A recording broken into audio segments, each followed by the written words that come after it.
we'll have this discussion. Discussion? What discussion? This is a discussion combustion. Coming to you from Denver, Colorado, this is Discussion Combustion Podcast with your hosts, Kevin Batstone and Arthur Raw. Really? Congratulations. Thank you. Yay. Thank you. Yes. We've been going for a long time. I love that. Yeah, it's been a fun ride.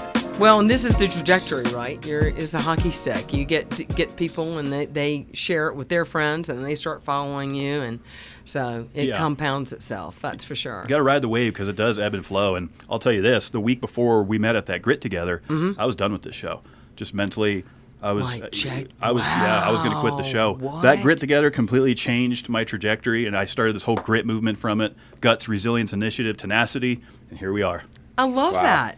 That's So, cool. That was a cool night. Yeah. Good for that you. got me redialed. You know, we met great people. Got you on the show here, so I'm going to give you a fist pump on that. oh yeah, let's bring it in. Bring it. I Bring it. want to get in on this. Yeah, good job. Thanks for not quitting on me, Kev. I know, right? I know. I'm here. So I would have given him such a hard time. hey, to these four walls, everything's safe in here. Yeah. And of course, the world is tuning And in. the world. That's right. Yeah. No, I would have given you such a hard time if you would have tried that. He probably would have. It would not have that been wouldn't- easy. that It wouldn't have been an easy walk away for him. No, I just love it too much. I get to meet great people, hear great stories. Yeah. So yeah, I can't quit. Yeah, no. We're going all the way. We're going all the way. Full send. This one's going to give you a little bit of a boost. I think so. I can tell. Yeah, I mean, your energy is amazing. I remember when we met you at the Grit together. You had your cowgirl hat on. I did, yeah. And you Bring were it. you were looking sharp. Had the energy there. So tell us a bit about yourself, or I guess the listeners, because you've been a producer in the past. I have, for yes. shows. You recently Yeah. wrote a book, but it's not published yet. Not published yet. As a matter of fact, it's with the editor right now. And so we're running through about halfway through the manuscript right now. So it looks really good. He thinks it has some legs, so that's great. And it's I've had a really interesting life and been blessed in a lot of different ways. But the book is a premise. It's called Kiss the Butterfly, and it's a premise since I started with Martin and Chris Kratt's Creatures, Zaboom-a-Foom. Started with them at the inception of that idea, and we were called Earth Creatures at the time. Creatures, okay. Yeah, and so this was back in the early 90s. I remember that show. Yeah. Yeah. And it was fledgling. I mean, we were all in our 20s, and I had a background in photography, and they, of course, were dabbling in videography, and, of course, it's two brothers that had super energy together. And so we started doing national park little videos. And the first place was Chincoteague. I don't know if y'all have ever been there. Wild ponies.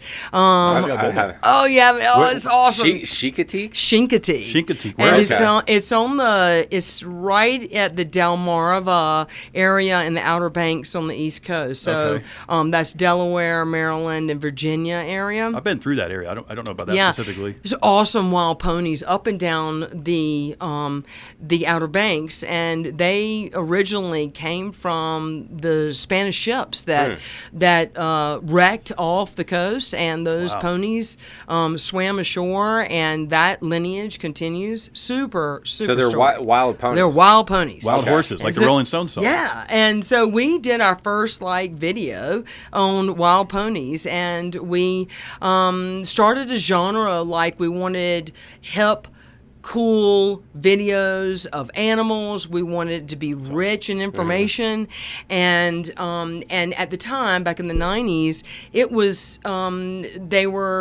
the wildlife film industry. You had long clips and you had flutes playing when swans were flying in the air, and we were like, bag that shit, man. No, we need to throw it out there and be really cool and hip.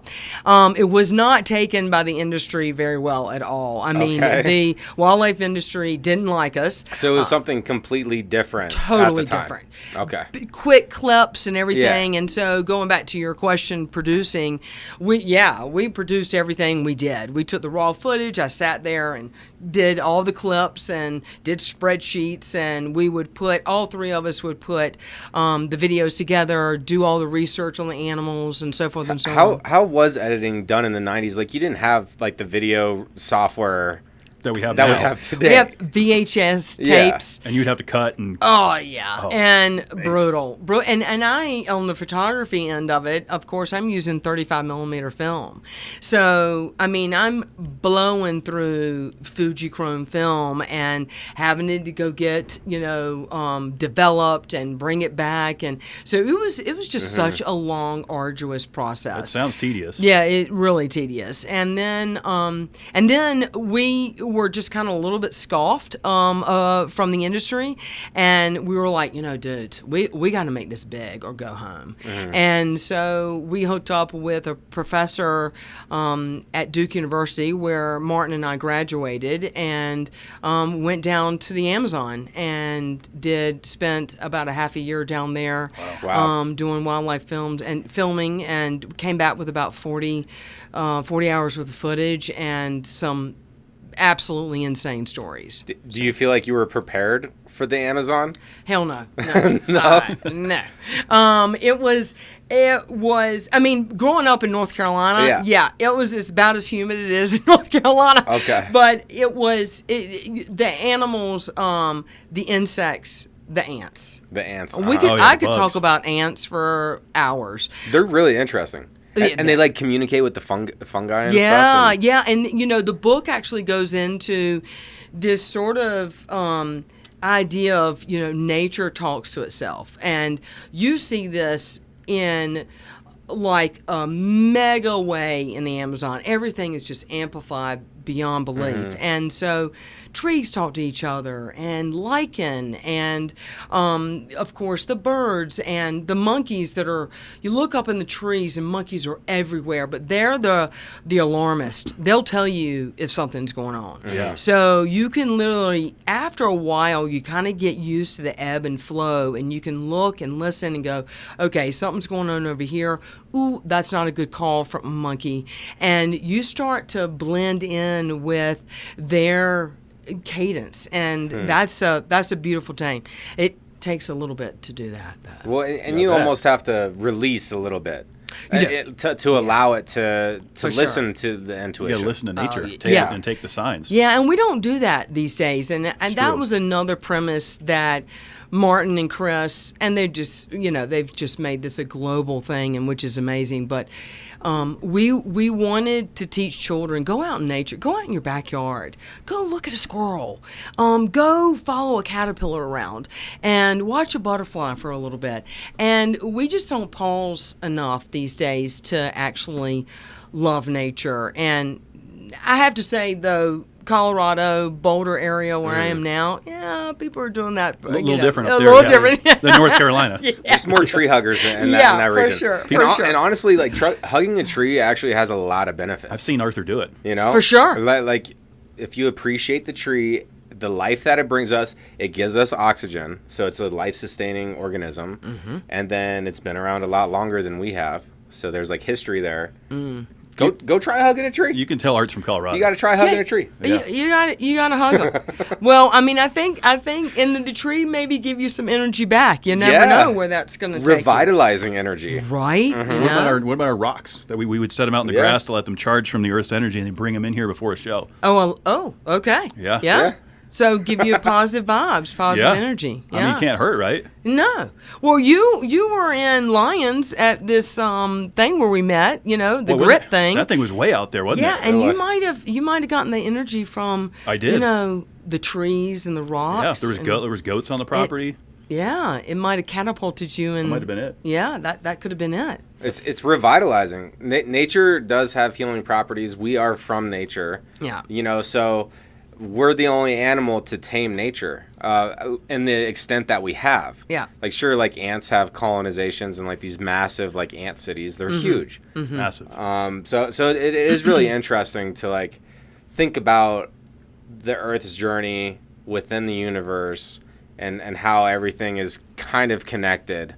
I don't know. I've been watching some documentaries on that, so I could easily go off on that subject. Yeah, I'm right there with you, because I think the Earth, she's expanding, and we are trying to resist that expansion, and we need to embrace that. And that expansion means we're learning more about nature. We're learning about how she's balanced, and we are supposed to be the stewards, right? Mm-hmm. We're apparently the smartest things on this planet, and we're supposed to be the stewards of our planet, and unfortunately we're not. We're kind of destroying it left and right, and so pretty rapidly. Yeah, and I think everybody does need to take a pause and say, what can I do in my little area that I can give back to nature? Yeah. And so let me ask you this, because here in Colorado, they reintroduced wolves. Yes. Right, to nature, and people have very mixed opinions about that. Mm-hmm. So I'd be curious to hear because I've heard both sides of the coin, and I understand both sides of the argument, because we've seen a lot of these. It's not going well so far. We've seen some things go sideways. Some farmers. Oh yeah, it's out in like Grand Junction area, and like the wolves are attacking farm. Yeah, taking out the cattle and things like that, and that's why they were lobbying against it. But how much involvement do we really have by trying to remove these wolves out of Colorado if they were here naturally? I think it's a great question, and it's great that you say that. And matter of fact, Martin, Chris, and I were in Alligator Refuge, which is in North Carolina, where they were doing reintroductions of wolves into the mountains of North Carolina, and that was also met with contention. And really, it's the farmers, and they've got sheep and livestock, and the wolves are going to be attracted to that. But it's all about balance, right? And you've got a apex predator like a wolf that is going to be easy pickings for something that is in a fence line, right? I mean, you'd go for that too, right? I mean, you can't blame the wolf. Right. The problem is that you don't have enough balance in the wildlife for the wolf to prey on. And let's just talk about, fox, coyote, probably. Yep. Smaller animals like rabbits. I mean, prairie dogs. I wouldn't mind having a little wolf here and there in Boulder. There's so many rabbits. I've never seen so many rabbits in my entire life. A lot of rabbits, huh? Well, and also, like, people don't eat rabbits like they do down in the South. No, yeah, we'll eat some rabbit and squirrel. Hey, there's nothing wrong with that. No, I've never had. I got some Bayou boys that are like close to the family, and they talk about how I had rabbits too one time. How they get the squirrels and stuff too, and like the rabbits. Right. And one of them was telling me a story about how he couldn't believe how safe the squirrels thought they were in Colorado. Like the squirrels are just like hi, saying good morning to you, and they don't act like that in Louisiana. They hide in Louisiana. Yeah, they're too tame here. Matter of fact, I work at a school in Boulder called Watershed, and we had a student that wanted to grab a squirrel, and she got bitten, and of course, but I mean, you got close enough to a squirrel, and it's going to defend itself. Yeah, for sure. But don't touch the squirrel. Yeah, don't touch the squirrels. No. Yeah, I mean, they could be pretty. Was it a red squirrel? It was one of those big, red, big old tail and stuff. Yeah, they're big. Yeah. Well, kids, they want to chase after nature. At least I I did love when that. I was a kid. Yeah. You know. You get your hand bitten. And I asked her the next day. I was like, "So what are you thinking?" And she's like, "Yeah, that wasn't smart." I was like, "Yeah, well, the whole school learned not to do that." Wild animal. Probably won't do that again. Yeah, exactly. It's like my mom used to say, well, it hurts when I do this to myself. Well, don't do that then. Yeah. And then why do you keep doing it? You're like, duh. Yeah, all right, I get it now, Ma. I get it. It's exactly true. Yeah, I wish I could have just listened to most of these major lessons that people try to tell me before I made the mistakes myself.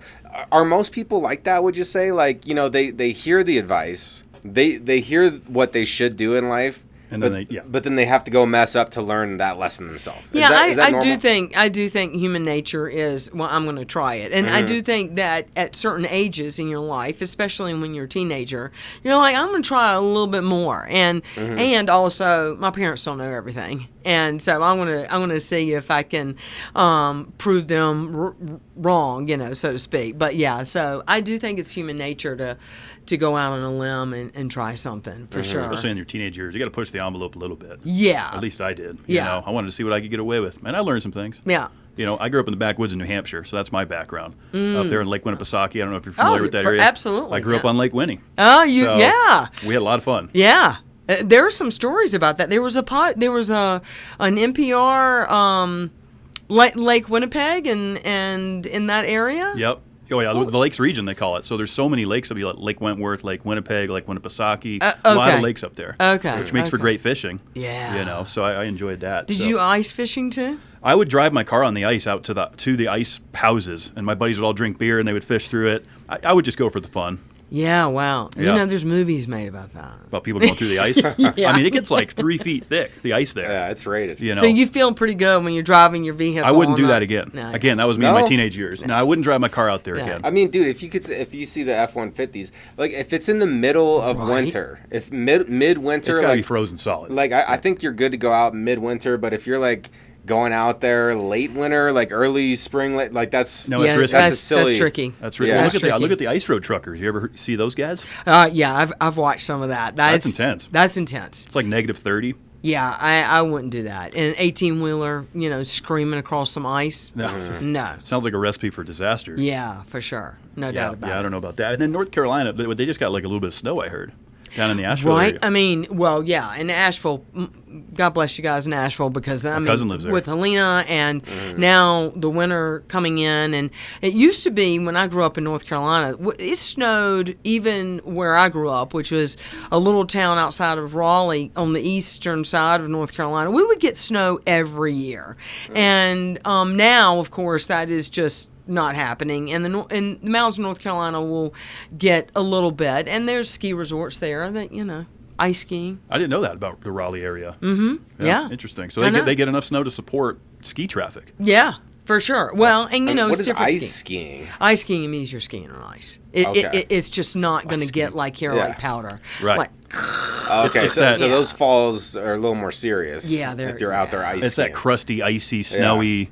Yeah, we used to like when it would sleet and freezing rain. You probably get a lot of that down there. That sounds brutal. It's brutal. It's brutal. And you go here and you're like, oh my gosh, look at the powder. And, you're skiing. It's beautiful. And, it's not making any noise, which Yeah. I'm not used to. So it's usually like skiing. Like It has to be kind of satisfying. It totally. Making getting the ice to crunch. Yeah. Yeah, you got to do it at least once. Yeah, well, you feel like a kind of little bit of a badass when you're going down, and you sound like a truck. Speaking of, as you're coming down the mountain because you're making so much noise. But yeah, That's so. fine. But I'm not going to say I'm a skier. I mean, Okay. Yeah, my boys would say, "Mom, seriously, don't talk about skiing." Are they skiers? Yeah. Yeah, they're good skiers. They're good Yeah. skiers? Yeah. Okay. Yeah. So why can't you consider you've skied? I've skied, but you I'm still? you see on Instagram the comparison between this is what's like skiing with your mother and this is like skiing with your dad, and I'm just like the little skier. You go down the beginner hill or? Well, no, I'll do blue slopes. Okay. And I'm just want to have fun, maybe listen to music and that sort of thing, and they're in the woods. Skiing, Dodging trees. and then they coming back out. That's intense. I'm like, you should stay in the lane. You should say where they want you to stay. And they were like, yeah, no, man. They're rebels. Yeah, they're rebels. Yeah, I don't know if I could do that if I would go into the tree. I think I'd get hurt. I'm Well, not a skier. sometimes they come out with no skis. I mean, that does happen. Like it and, gets yoinked off? and they'll fall and lose their ski, and then I'll turn around and they're like, Mom, can you go get my skis? I'm like, no, I'm not getting your skis. Yeah, you lost them. You go get them. Yeah, exactly. You trudge up the hill and go get them. That's wild. So I'm a Colorado native, and people cool. always assume that like I must be into skiing and like being on the mountains. Yeah. That's not the case. Ah. Like I've only went a couple times. I tried snowboarding, and it just wasn't my thing. So Snowmobiling now, that's my thing. that sounds like that could Oh, be some okay. fun. Yeah, Okay. so we used to take, going back to the ice fishing story, we would take our sleds across the ice and ride those out there at max speed. Because it's just this wide open frozen lake. Yeah. Yeah, that's crazy. And so me and my dad would see who could go the fastest. Yeah, I love that. Yeah. So you don't ski? I do not. Okay. Well, I'm more like into the like summer activities. nice. So, Hiking and yeah. running, biking, all that kind of stuff? Swimming and walking. Okay. I'm big on those two things. Yeah. That's like the workouts for me. Good. Because it's tough to get into the gym. I mean, Kevin, when's the last time you went in the gym? It's been a little bit. I was doing like the incline for a while. That was I gotta get back on that once the weather gets nice again, which it's supposed to be in like the 60s this weekend. Right. Yeah. That's kind of unheard of in this. We're knocking on Christmas and it's It's going to 60. be, yeah. And then it's just going to drop when we get to January. But I'm not much of a gym person. Yeah. I'd rather be walking outside or doing something on my own. Yeah. Yeah, the gym's kind of tough. Yeah, it's tough. It's tough for me to get in there. Yeah.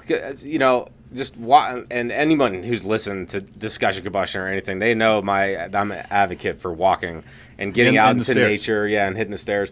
But yeah, there's something about even just walking on dirt and just being out there and reconnecting with nature, just like the creature stuff, like trying to get people interested in going out and like experiencing time outside. Yeah. So what do you think about, because cell phones and like specifically smartphones with like the touch screen and internet connection, those have only been around since like 2006, Right. like somewhere around there. So not that long, really, right? So what do you think about the long-term effects of kids growing up with internet in their hand, basically, and like this detachment from nature? Yeah, great question. I think real research is showing now that it is adding to a lot of ADHD, depression, anxiety, and you even see that in adults. But in young minds that brain is still developing, this is a tool that is really not a great tool for them, and they can barely sit down and read a chapter in a book. It's just, life for them is going too fast. And I think it's a lot from the electronics. But I do think, on a positive note, I think the pendulum is swinging back to where I think a lot of students, like our school, they're trying very hard not to use it. Like our middle school students, 6th, 7th, and 8th graders, we don't allow them to have electronics. And they go out in nature. We have them go on orientation for high schoolers for a week, and they don't have any electronics. Those high schoolers come back, they're like, I actually don't want to see my phone.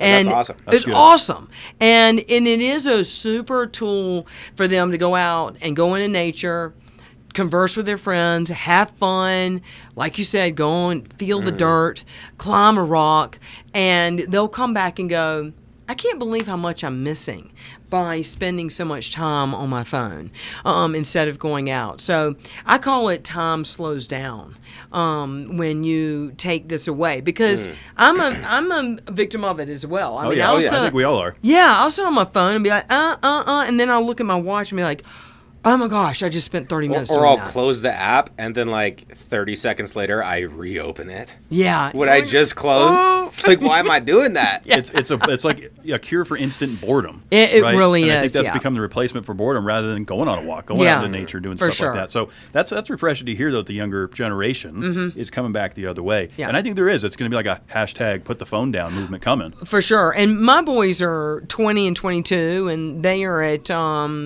James Madison University in Virginia. And literally, they have asked for a flip phone. Oh, that's awesome. They're like, Mom, I'm off of everything. I don't want to do social media anymore. That's terrific. Get me a flip phone. And I'm like, that's super.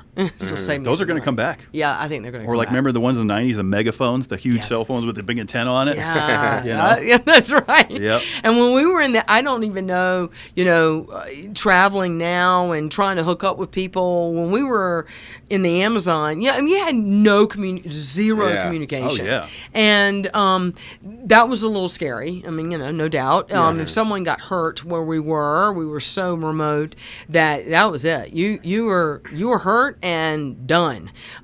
We had a German. Did that happen? Oh yeah. People got hurt? Oh my gosh. imagine. I'll tell you a crazy They story. stayed in the Amazon forever. You have to. You don't have you. There's you- no way until we call them peckies. If a canoe would come up the river, you could hear the little, the 5 horsepower Little motor on engine, it. pecky, and you could hear that a ways away, and that was about your only way of communicating and getting in and out. So it was scary. crazy. But there was a German research group that came in. And this guy, I'll tell you the story, but so he comes into camp, and just to get from the river to the camp was like 2.5 miles, and so you're hiking in all your equipment all day long. Speaking of hiking, and so he comes in, he's got lederhosen on, and he's I'm the big German soldier, and he was just a little bit of a contentious dude. But they were doing research on xylem and phloem in trees, and so they had to get down at the base of these buttress trees and measure and bore holes in the trees and measure the flow of xylem and phloem. But happens to be at the bottom of the base of the trees is where a very incredible ant called the bullet ant, or we call them Missoula's, and they have been trapped, that ant species been trapped between evolution of a wasp and an ant. So they have a stinger and a pincher. Oh, wow. And so the Indians, native Indians in that area would say, if 7 get on you, you'll die. You'll be killed. Well, anyway, these guys were doing this research, and their feet are standing at the bottom of buttress trees, and this German soldier didn't know, but that 4 ants crawled on him and bit him, and he went into a coma for 2 weeks, and just in the jungle. He's in this coma in the jungle. Yeah, and I mean, when you're with a group of people, that it's survival of the fittest, right? Like if someone gets sick, you're like, stay away from me, and someone like that is being pretty obnoxious. You want to disassociate. It's a human nature. Like, don't get near me. You could attract anything to me. But so he got stuck in a tent for 2 weeks, and I mean, in a coma.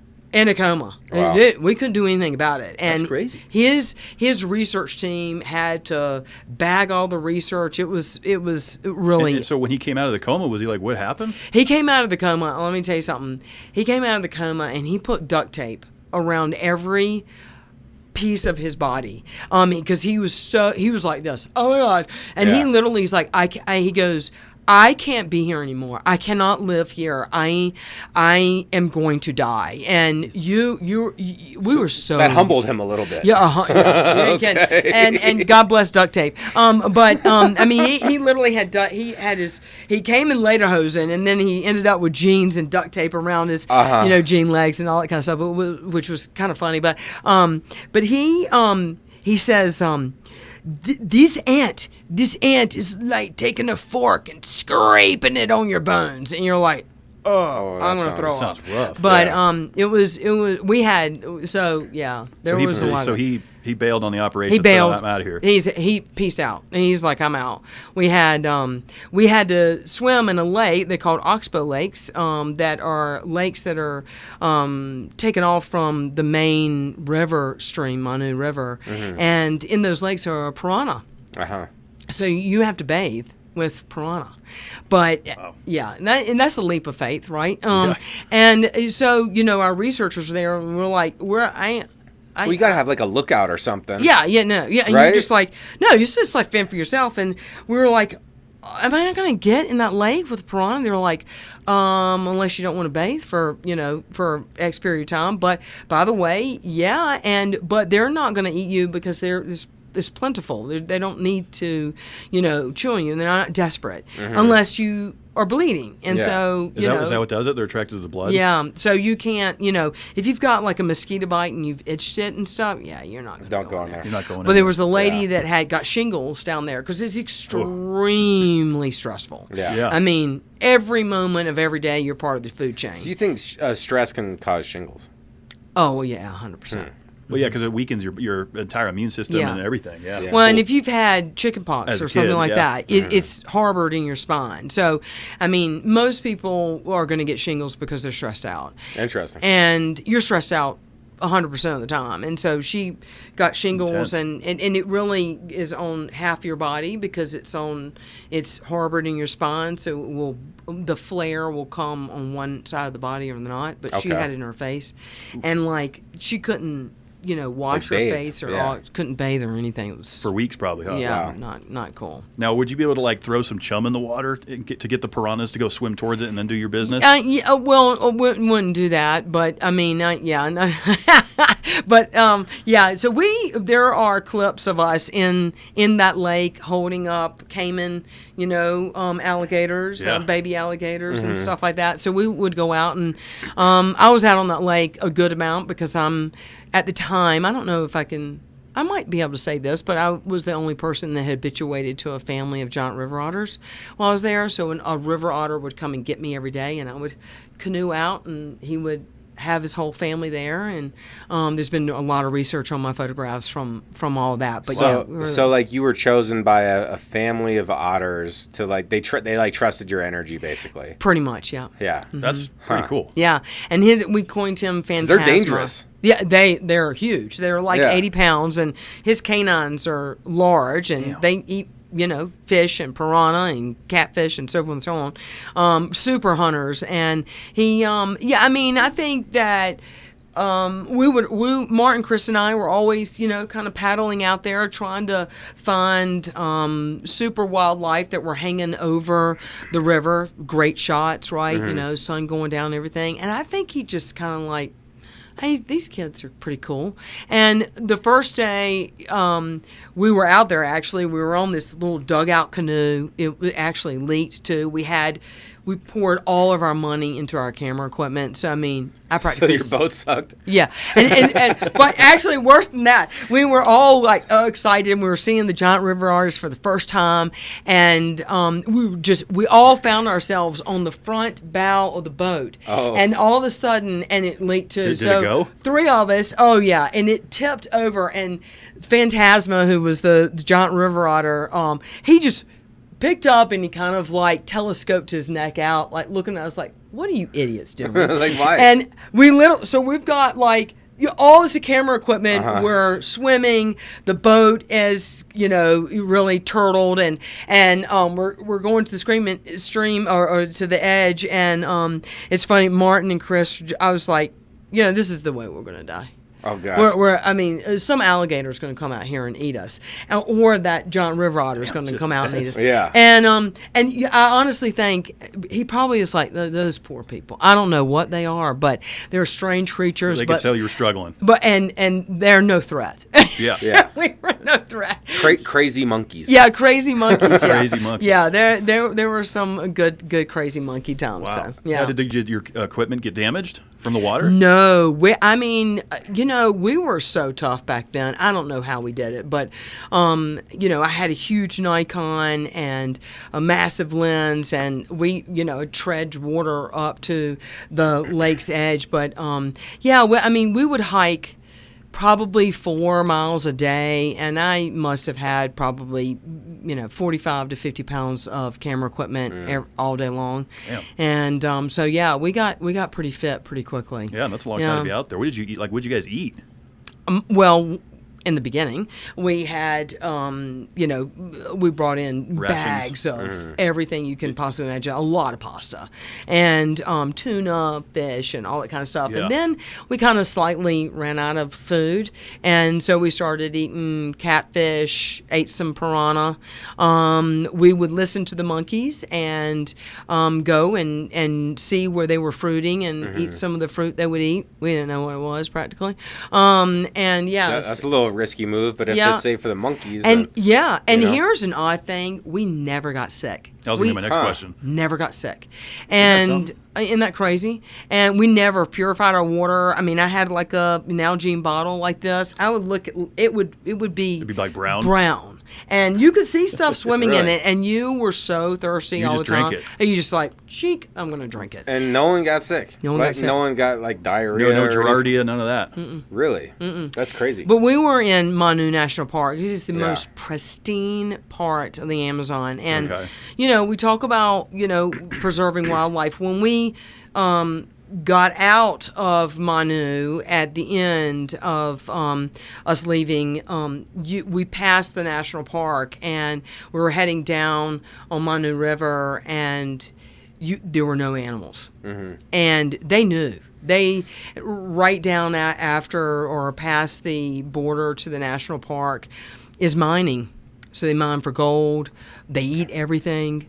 They eat giant river otters. They use their pelts and so forth and so on. So, and macaws and parakeets. There was nothing past that. It was all park. ransacked, huh? Yeah. Well, the animals are like, not going to live here. Yeah. I'm going to live over here. Yeah, they can tell the difference. They know. They know, and so there again, there's nature speaking to itself. And so when we flew out of a little port town called Puerto Maldonado, and when the plane went up, of course we've been in the Amazon, we didn't see any of this, but there was smoke everywhere where trees were getting burned down. Wildfires? And we were just looking out the airport window, the airplane window, and we were like, you got to be kidding me. We thought this was, pristine, and now right to the south was just all this human destruction. Yeah. Oh, it was all arson. Yeah, and that's terrible. But this was back in the, if you do your history a little bit of Peru, this is back in the early 90s, and this is when the Shining Path, which is the guerrilla warfare group that was a Maoist communist group, was taking over Peru, and the tactics were to kind of scare tourism, because that was a big part of the monies coming into the country. And so we happened to be in a war zone as we went to Peru. We did not know that was going to happen when we were there, but the book it pulls a lot of that history into the book. So yeah, it was a little You guys scary. dodged a lot of scenarios. We should have gotten killed before we even got down to the Amazon. Wow. And matter of fact, we used to joke that being in the Amazon was the easiest part of the trek.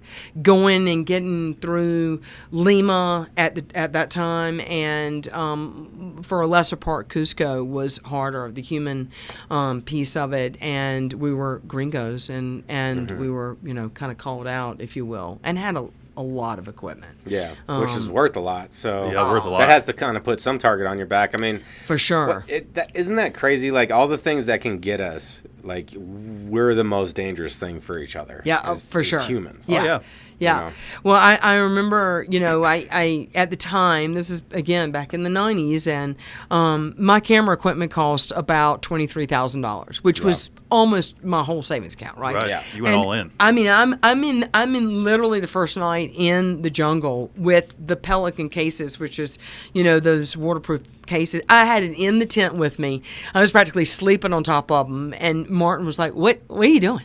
And I'm like, "Well, I can't get this camera equipment." He's like, "Who's gonna come and steal this stuff?" Yeah. And I'm like, "Well, that's a good point." And we were filming macaws on a clay bank, and did a lot of work with macaws, and we were on the main river, and we had a blind set up, and all of our camera equipment was in a blind the size of smaller than the studio, and some of the Indians came down, and they're very curious people, by the way. And they got out of their canoe, and we're sitting in these blinds, and we're like, "Oh my god!" So it's like a camo thing, right? Well, no, you didn't have camo. We chopped down leaves and just Made like a lean-to shelter kind of thing, yeah. And so we had all the camera equipment in there, and we're sweating like crazy, and all of a sudden, the 3 canoes kind of come up onto the riverbank, and we're like, "Oh my gosh!" So, and do they have like bows or like some kind of weapons and stuff? Yeah, or? these are the Yamanawis and the Machagingas, and they don't really walk around with what you think is on a movie series. Okay. Ooh, they don't do any of that. no. Okay. And they know pretty much that they could kill us with probably looking. I mean, it just is. But they're very, very short, tiny people, and smiling all the time, by the way. They're very happy people. But they got out, and very curious, and we're like, "Oh, I got to get out of the blind." Yeah. So I got out of the blind, like, "Oh my gosh." And they're all just, "Hey," and you were like, "Please, if you take my equipment, this is going to be it. They're just going to have to go home." Yeah. And didn't know anything. They looked in the blind and saw all our tripods and everything, and they didn't care about that. They were more interested in, A, while we were wearing clothes, and B, what we were doing. And so nobody can talk to each other, Right. Hand language, and Yeah. being a little bit submissive, but they were really amazing, and they knew what we were doing. They kind of gestured like you were filming macaws and that sort of thing. But that was the closest call that we thought, I wonder if they want our camera equipment or not. Yeah. But And they just want to know what you were doing. Yeah, And then they went about their business. Yeah.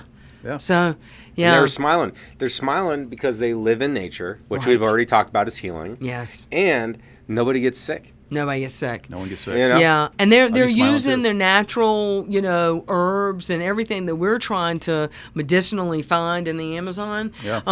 They've got that figured out. They Yeah. they know what to do when there's a stomach ache or someone's giving birth and it's a hard birth, and they know all of those The natural products. remedies. Yeah, But you can't copyright that stuff. You can't put a patent on it. No. It is amazing how You know, many that's the natural problem. remedies there are out there for things. Well, and I think pharmaceuticals, and I actually used to being in sales in the bioscience area and research and development of pharma. And, I think some of our best products that we ever have out there are not synthesized. They're from nature.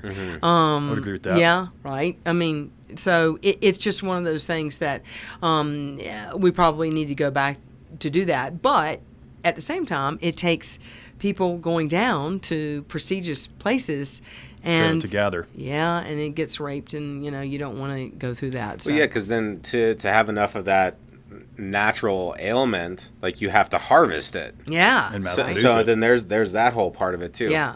Yeah, and so there's a balance. We wanna have a balance of what nature can give to us, and also we don't want to take all that either. And I again going back to the wolves, where's that balance? And that's why it's tipped a little bit over. And I love the reintroduction programs. Love programs that find medicinals that are natural medicinals, but we're big consumers and we like a lot of stuff. Immediately too. Yeah. Instantly. People don't want to wait.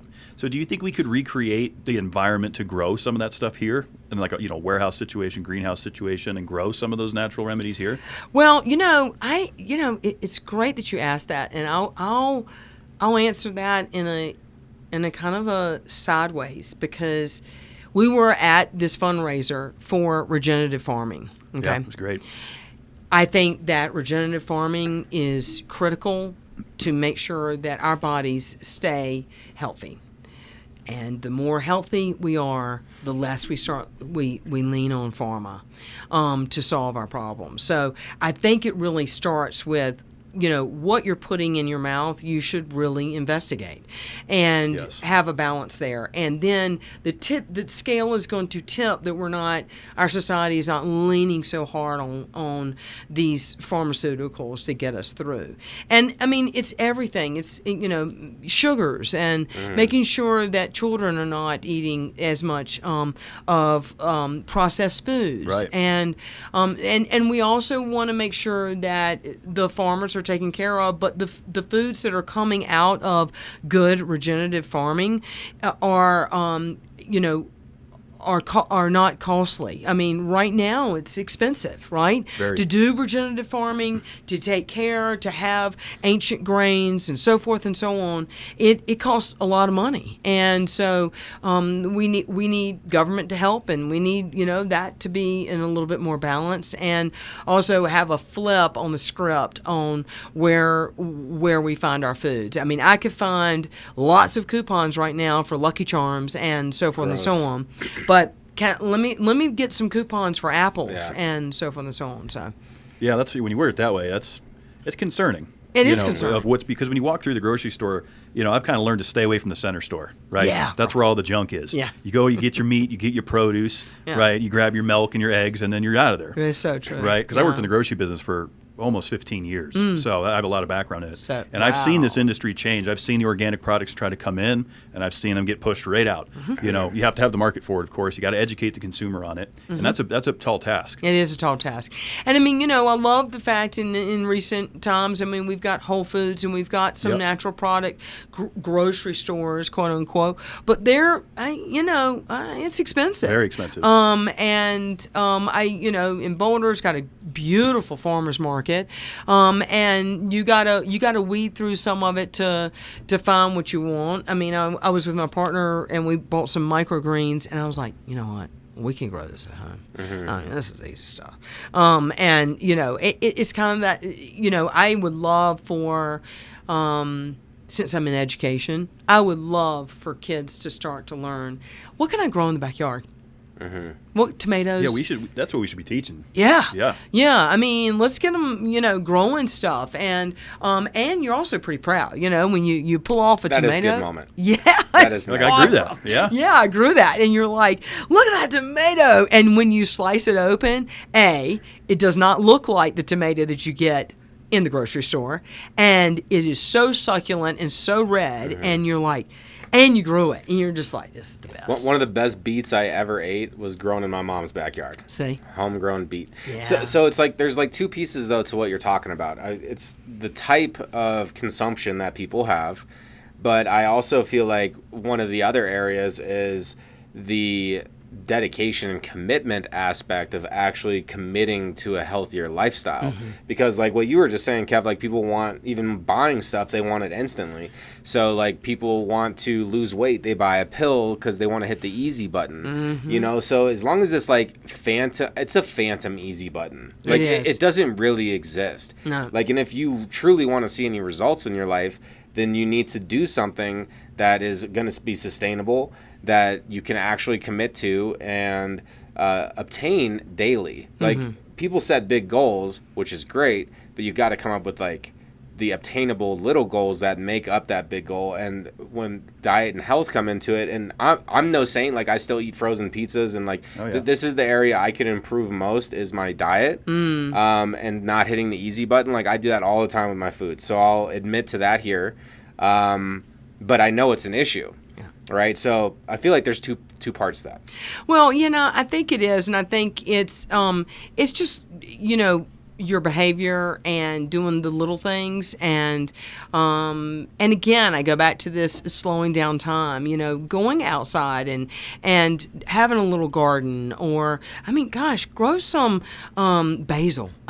Start with an herb. They're so easy to grow. Yeah, basil. And right, and then get bigger. And of course, we are a society, we're a little lazy, right? We want the quick fix. Included. Yeah, me too. Sure. I mean, right? I'm right there as well. And like ice. Europeans don't use ice. I don't know why they haven't figured that out yet, but ice is good stuff. But I really think that we just want to be conscious, a little bit more conscious eaters, and we want to be. I always tell people that say to me, I'm a yoga instructor too, so I get a lot of students who are like, golly, Gray Carr, I really want to lose weight, or I want to get more fit or whatever. I'm like, the cool thing is you have all the power to do that. You don't have all the power if you have cancer, or if you've lost a limb, or if you are, have lost a child or something like that. Those are big hit items. You have full capacity to change your behavior, boom, right now. And so that's kind of cool. And weight can... It's almost freeing, like, right. Even just hearing that. Like, I feel like I know this, but even just hearing it out loud right now, like, it's kind of like, I can do whatever I want. Freedom. Like right. And if you pick up and your behavior is to go, I'm going to have the mocha latte cream thingy that you get at your local coffee shop, and tomorrow, I'm just not going to have the cream with it, or I'm just not going to have all the calories with it, and I'm going to grab an apple when I get hungry at 9 a.m. and little stuff. Yeah, have your frozen pizza at 9:00 at night, whatever. But then you maybe not the next day. Yeah. And so it's those little changes. And so you feel like as long as there's a balance. Yeah.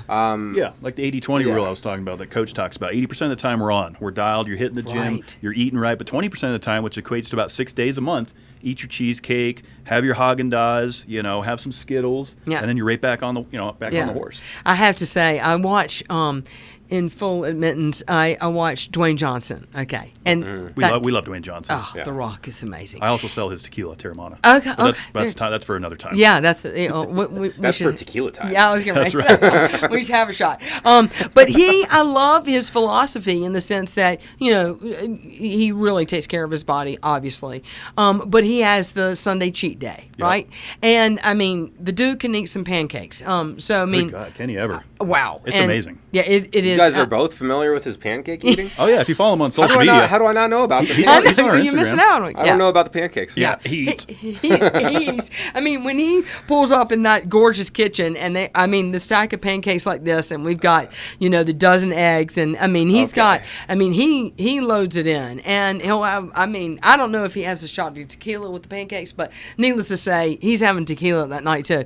But then, then he gets back, obviously in the gym, and eats well, and he looks forward to that Sunday, and he obviously is advertising it and stuff like that. So Yeah. that's kind of fun, right? Sunday Fun Day. Yeah, Sunday Fun Day. We love Sunday Fun Day. Yeah, you gotta get on the rock. Yeah. You gotta watch that.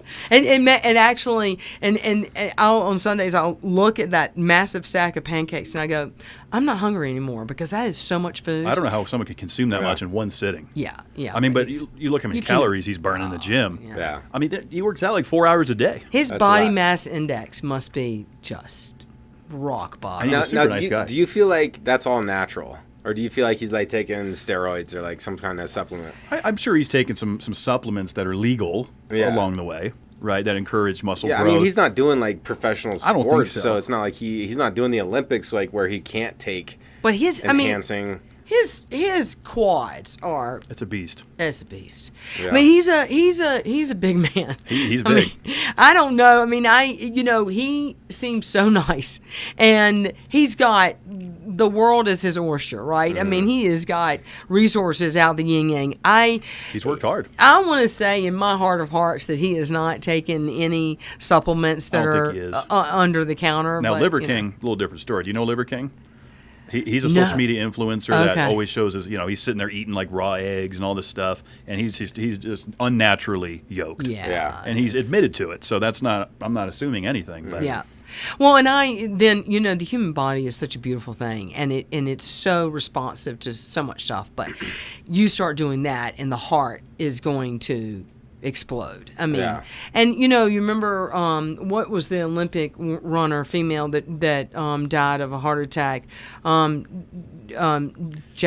Double last name. Jackie Joyner. I'm not too sure. I don't know this She one. died really young, amazing individual, and also an Olympian, big time runner. But I believe she was also Taking like illegal supplements. I'm not sure exactly what it was. Yeah, I don't know but it enough was- about that story. Was that recent? No, this was way back in the Okay, 90s, that's I want to okay. say. Yeah. Yeah. And that was prevalent back then, and I feel sorry for Olympians because, they're breaking records every moment. And how do you keep up with that is amazing to me. Record breaking is amazing in general. Yeah. We had David Rush on a few weeks ago. He holds the most active Guinness Book of World Records. Mm-hmm. And that's a man that is focused and dialed in and really understands the commitment to, like what we're talking about, making a change. Yeah.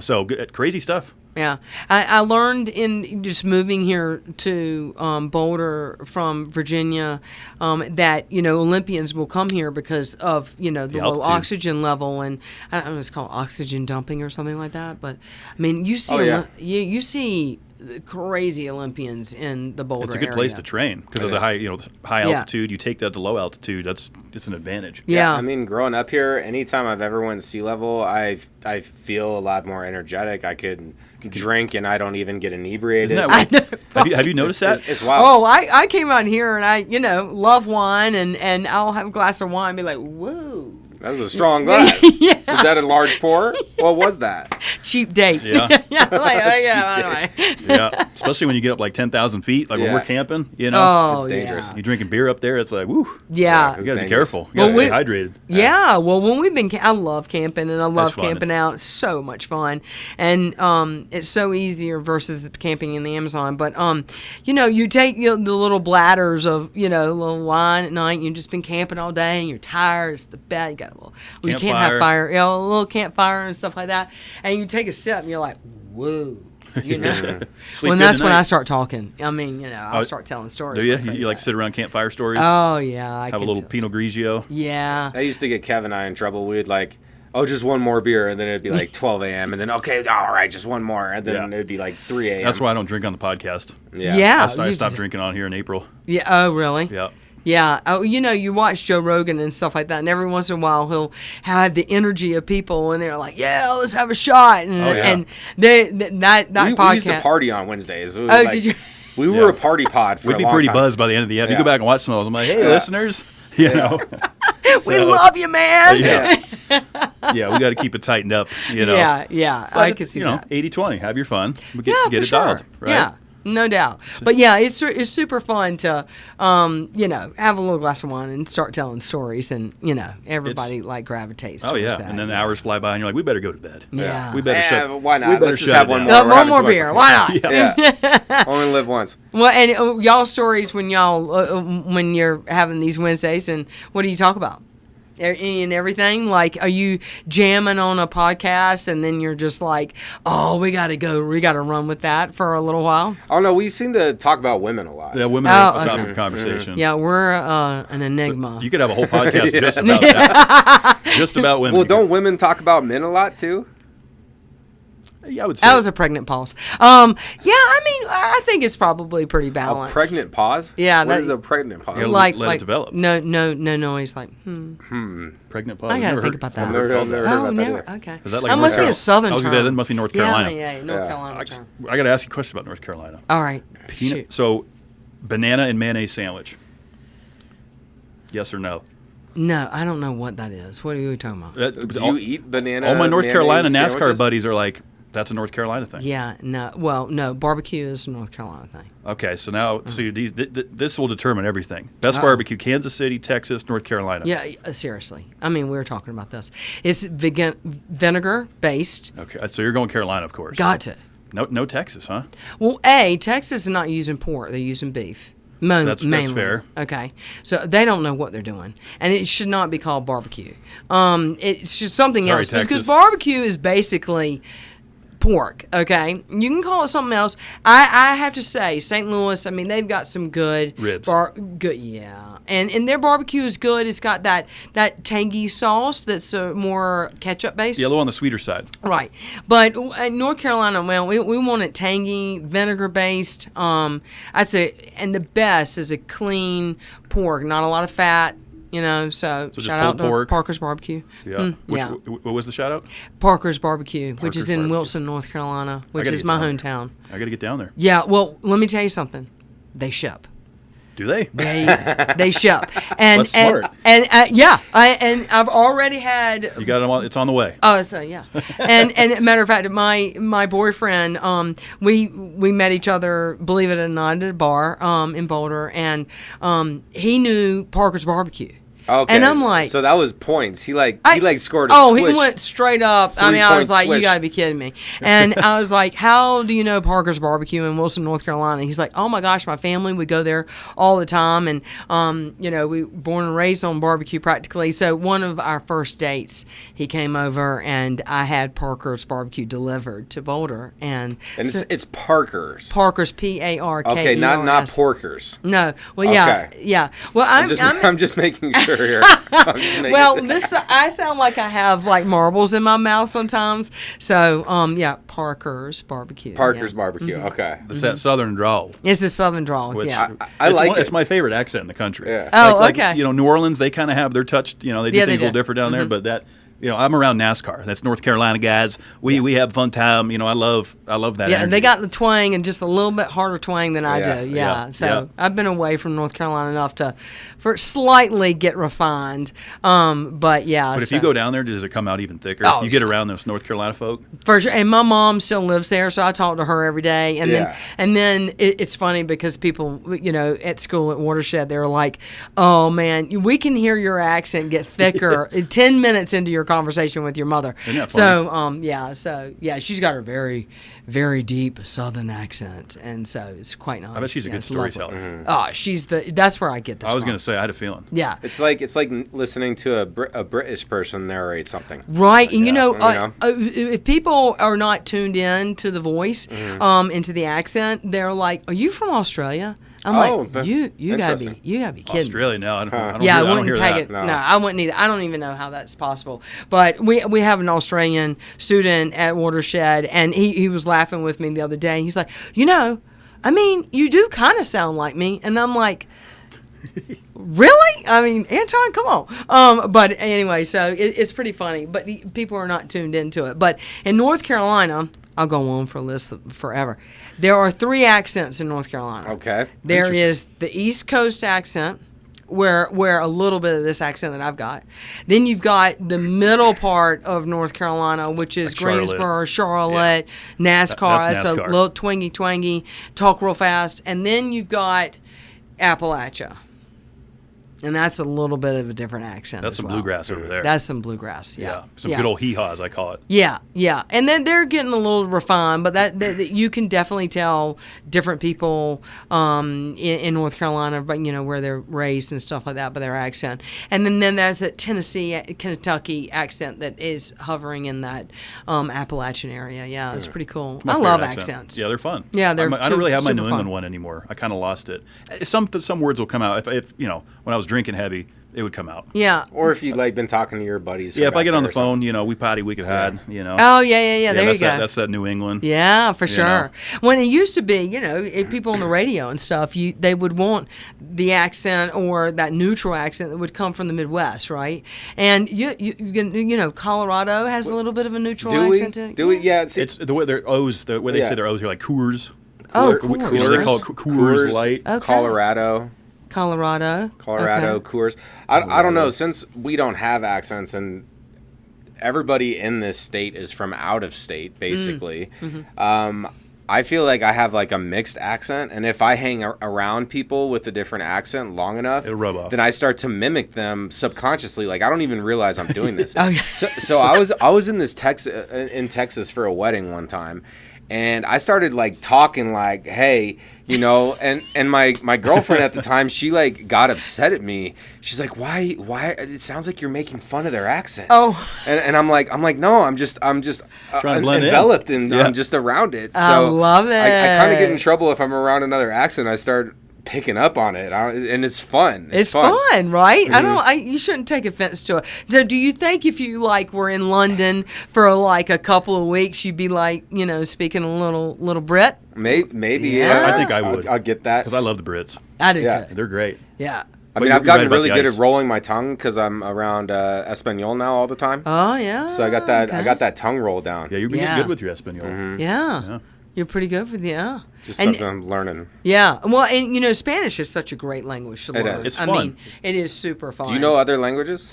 When we were in the Amazon, we were with about 8 researchers that were from University of Lima, a couple of researchers from Cusco, and so every Tuesday night we would all sit around and they would talk about their research in Spanish.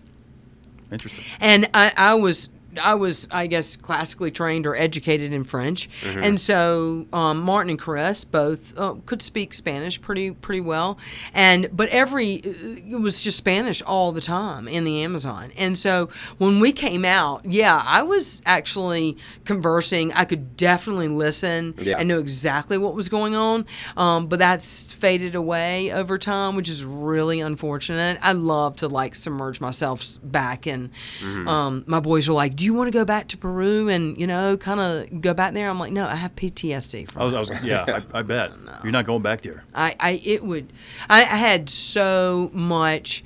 I mean, we're all over the place, but anyway, I had so many dreams Yeah. of ants. I can't tell you. So it haunted you. Oh, you have no idea. Did you? Yeah. They were everywhere, and the Azulas were everywhere, and every minute you're like, I'm gonna die, and you would sit in these blinds for hours waiting for animals to come by Just or to get one whatever, shot. and so you're stuck. And so if your leafcutter ants had decided to come through your blind, you're in their path. Yeah. Yeah. And I had a jaguar track me going to the latrine one very rainy day. That was probably the scariest I think I've ever been. Oh, yeah. So you saw it.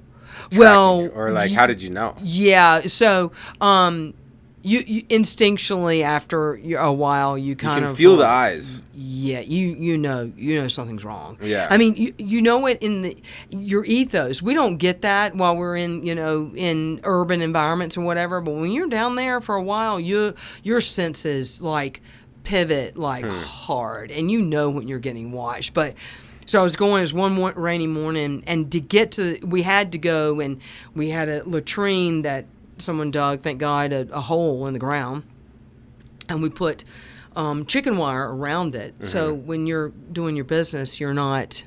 You're somewhat safe. Yeah. Somewhat safe, and it had like a little tiny makeshift roof. But anyway, you had to straddle the hole and hang on to a piece of rope, and basically lean over. Okay. I'm going to tell you something. This is intense. Yeah. It and scorpions, snakes, everywhere. And so it was a little bit of a magnet because it probably, for animals, it smelled, right? Yeah. And needless to say, so I'm walking there, and I'm like, I look back, and I'm like, that was something. That's uncool. And so I go, and I'm like, oh my God, do I run? Do I walk? What do I do? So I'm like, just slowly walking, not to make any kind of like crazy movements. And I get to the latrine, close the door. And you're like, it's chicken wire, right? But at the time, you're like, okay, I'm safe. So I'm like, okay, well, I'm in the safe the zone. shitter. Yeah. And that ain't cool. And there's like You're vulnerable. snakes and I'm like, I'm vulnerable here, I'm vulnerable there. So I'm sitting there, and I'm like, oh my God, what do I do? And I don't know what to do.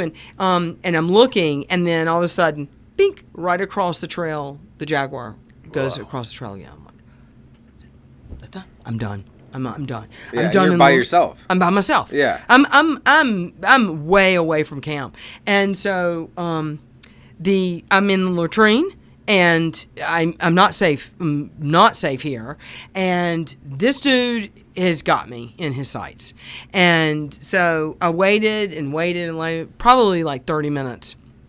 I'm like, nah, I gotta make a move, and so I opened the door to the latrine and step outside, and I'm like, oh man. And are you just like walking as big as you can? Well, like, and trying to, like, you just and, grab a stick? Did you grab a stick? No, well, you always carry a machete. Oh, okay. Always. Okay. And so you have a machete, but come on.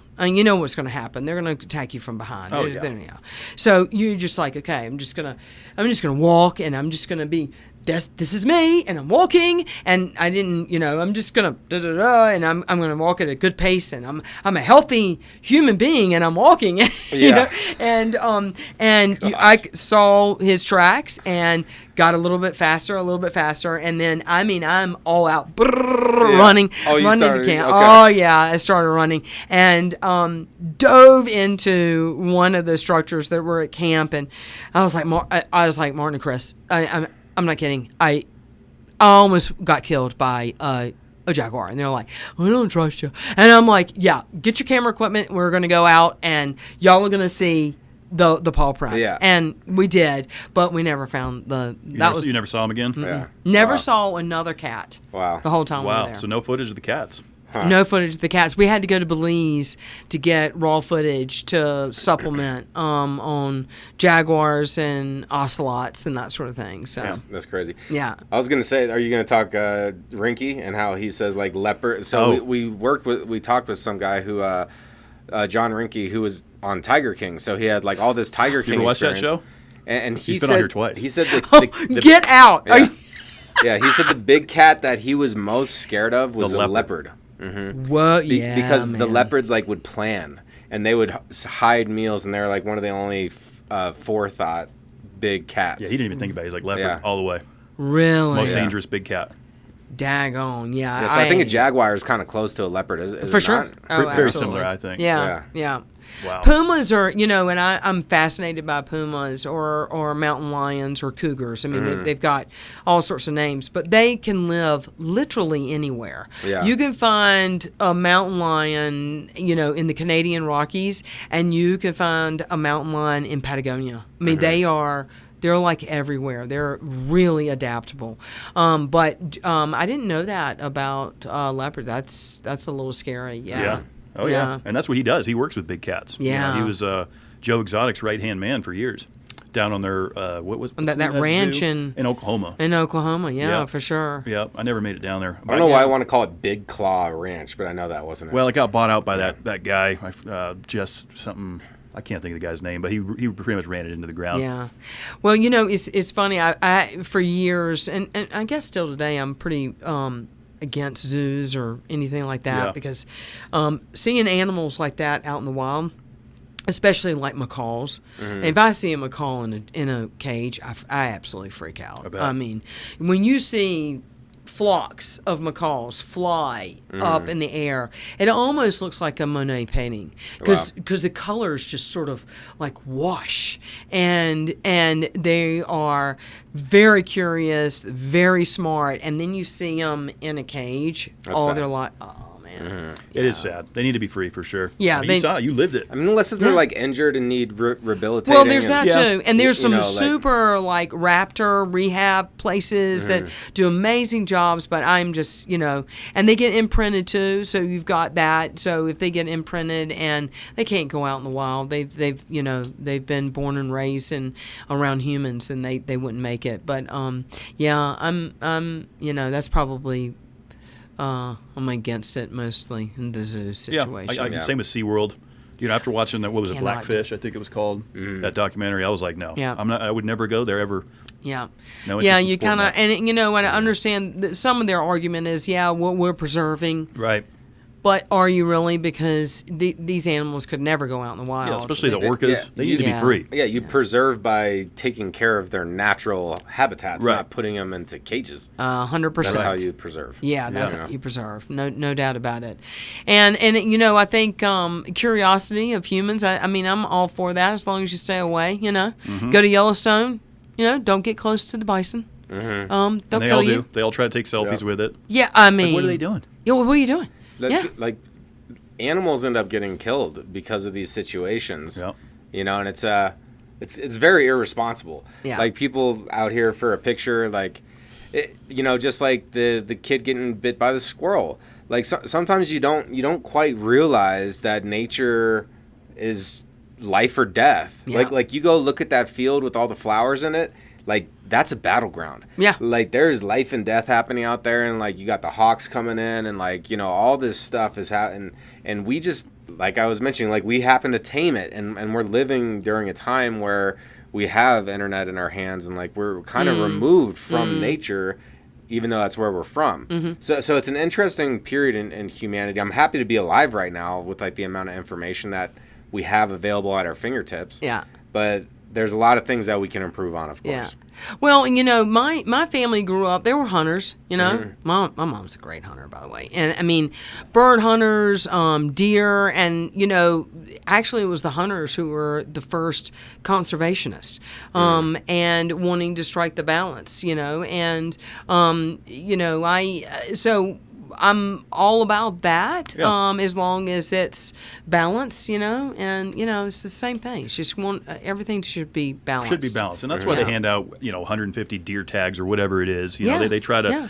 allocate where it's going and how to, you know, maintain it all. Yeah. Yeah, hunting's great. And I hope they, at some point, get a balance between harking back when we talked about the wolves and the farmers. How do you create that balance? And how do you rehab the wolf population? We do need more predators, but the farmers need, you know, their livestock. So, you know, it's tough. It's catch-22 for sure. Yeah, it is absolutely catch-22. But you know, there's always improvement in that sense too. And I can't believe how many dogs there are in Boulder. How many people have dogs? I think all of them.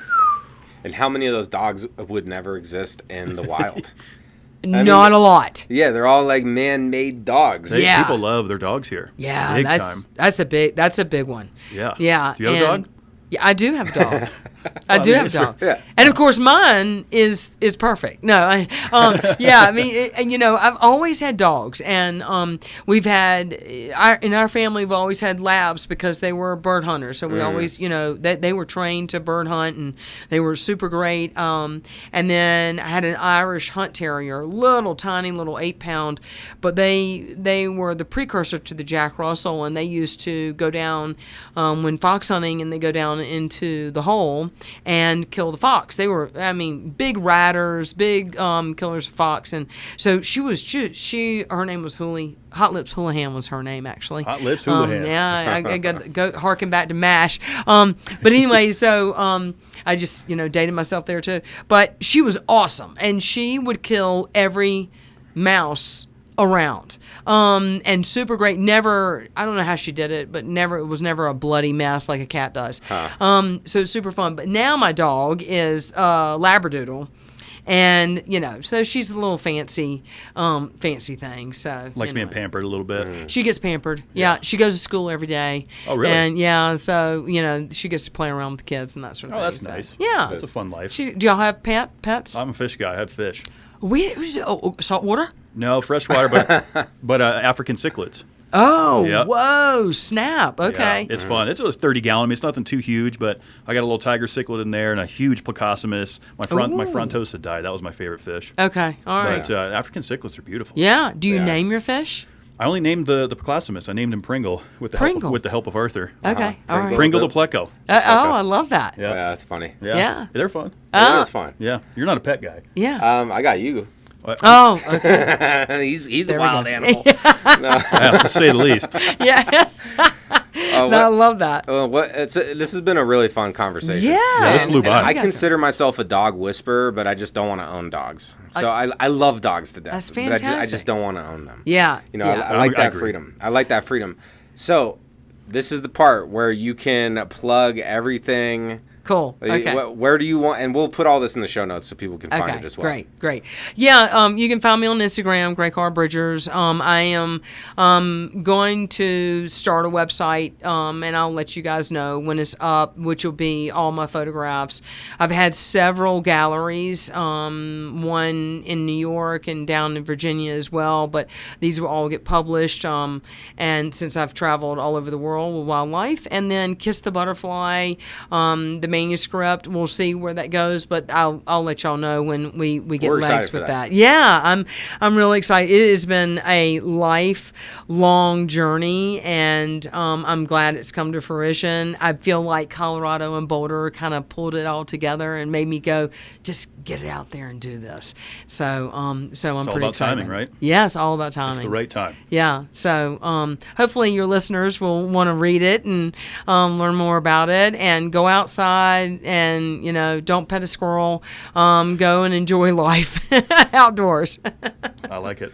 Yeah, I like very it. cool. Yeah, we'll do whatever we can to help you when the Thank book you. drops and all that. I appreciate it. Promo clips, use this. Yeah. as a tool. Hopefully I'll be back and Oh, you gotta come back. Oh, yeah. Read a little I feel excerpts like from we're just scratching the surface here. We got a lot more to cover next and like, time. if your book is anything like these stories you're sharing right now, Yeah. like it's definitely going to be a good read. Yeah, thanks. Yeah. It's historical fiction. So the female character is a heroine, a little like Lara Croft, badass chick. And so she takes on the shining path. So, more to come. Okay, I like that. That's exciting. Yeah. That's exciting. And then, of course, our final question that we ask every guest, if you could offer one piece of advice that when humanity hears this tomorrow, they'll be better off for hearing it, what's that piece of advice?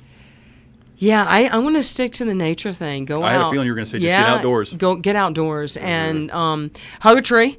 And don't be shy about doing that. And then just go observe nature. And, like we talked about, next time you sit down for a meal, make it a beautiful one. And have dinner with your family around the table. And stop time for just a second.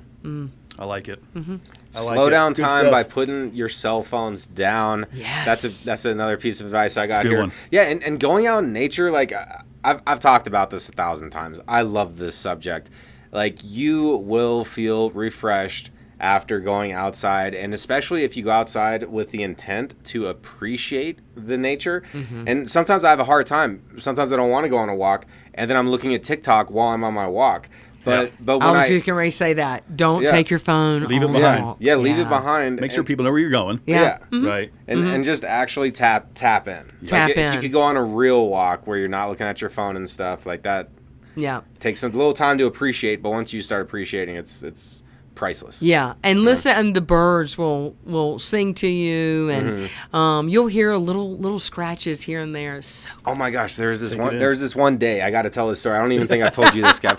So It's gonna turn into a Rogan. No, I'm on a walk, and sure, it's a breezy day or whatever, and there's a lot of trees near me, but not all the trees are blowing. And so, like, not all the leaves are shaking in the wind. But as I was walking down this path, like, for some reason, 100 yards in front of me, the tree just kept waving at me. And so I kept walking, and then, like, the tree 100 yards ahead of me would keep waving at me. And then I started, like, giggling almost. I'm like, oh, my God, the tree, thank you for saying hi. Thank you for good morning. And then I felt like all the trees are like, hi, Arthur, how you doing today? And then I'm all like, so good. You look great. You look beautiful. It was like this so, like, innocent moment that I had as a grown adult, like, just out in nature having fun, and it was priceless. Well, and that's what we call a natural high, right? Yeah. I mean, you are so tuned in to nature that she started talking to you, and I love that. And most people will say, "Oh, yeah, well, you must have been on psilocybin or something." That's some good marijuana. Yeah, or it's something good, like that. Good, whatever. But there is such a thing as a natural high, and it's you just have to be attuned to it, and it's out there. It's there waiting for everybody. Just listen and watch, and it will come to you. It's very cool. That's awesome. We love the outdoors. We used to have a sponsor, Wild Outdoor Adventures, so shout out to those guys. And what was their motto? Less dreaming, more exploring, get outdoors. Yeah, that's great. kind of the theme to end this show. Yeah, I love that. Yeah. So we're getting you back in 2025. You're in the wheelhouse now. Yes, we're going to get you back in. It was such an honor and pleasure talking with you. Likewise. We're super excited for your Kevin, book to come out. Yeah, thanks. It's going to be good. Yeah, I'm excited. Bring it in for some knuckles, huh? Yeah, bring it in. Let's try I'm knuckle. glad you're Get back. Try knuckles. Yeah. Boom. Ooh, boom. There it is. Boom, boom.